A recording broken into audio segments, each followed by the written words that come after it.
MSME owners है उनको loan लेने के लिए या फिर क्रेडिट लेने के लिए कुछ डिफिकल्टीज जाती है, और वो क्या डिफिकल्टीज रहती है? क्योंकि एमएसएमईज इकोनॉमी के बैकबोन कहे जाते हैं।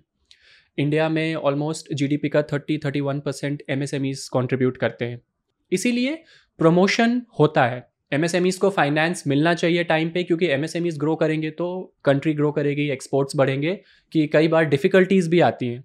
ये डिफ़िकल्टीज़ मैं कहूँगा कुछ समय पहले थोड़ी ज़्यादा आती थी, अब कुछ कम हुई हैं।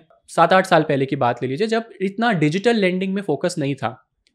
लेंडिंग पूरा डॉक्यूमेंट बेस्ड थी, आप जितने डॉक्यूमेंट प्रोड्यूस करेंगे आपको इवैल्यूएट किया जाएगा और आपको फंड्स एक्सेस किया जाएगा। अभी आपके डिजिटल फुटप्रिंट्स भी अवेलेबल हैं। आप जीएसटी एक बहुत अच्छी व्यवस्था है, मैं कहूँगा उसमें हेल्प करने के लिए, कि सारा कुछ ऑनलाइन अवेलेबल है इन्फॉर्मेशन। आपकी बैंक स्टेटमेंट एनालिसिस करने के लिए टूल्स हैं, प्लस आप ऑनलाइन कलेक्शंस भी बहुत लेते हैं एमएसएमईज आपका यूपीआई के थ्रू। सो सब कुछ डॉक्यूमेंटेड है और आपका एक डिजिटल फुटप्रिंट दिखता है। तो ट्रेडिशनल लेंडिंग डिसीजनिंग से हटके अब थोड़ी अलग ऑल्टरनेट डेटा पे भी लेंडिंग होती है।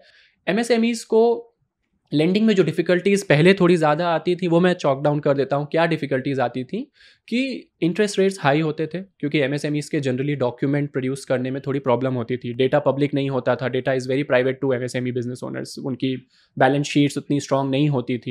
तो इन सब रीजंस की वजह से लेंडर्स भी थोड़ा झिझकते थे।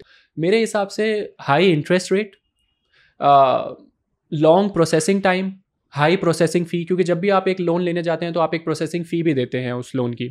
High turnaround time, the day you started your application and the final disbursal date, वो कभी कभी महीनों में भी चली जाती थी।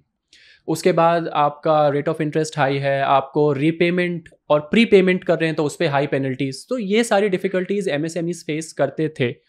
मेरे हिसाब से उनका लेवल अभी काफ़ी नीचे आ गया है।